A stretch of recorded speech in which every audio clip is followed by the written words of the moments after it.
Meron na naman bagong dating na truck, galing ito sa factory pa. So ito ay Western Star. Ang transmission niya ay Allison.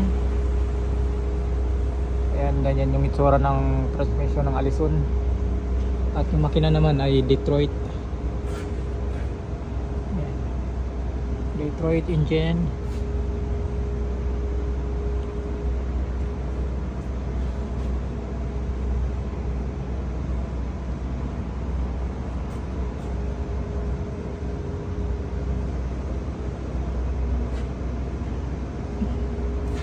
So i-double check lang namin yung mga U-bolt at yung mga clamp at mga fittings ng fuel at mga ilaw.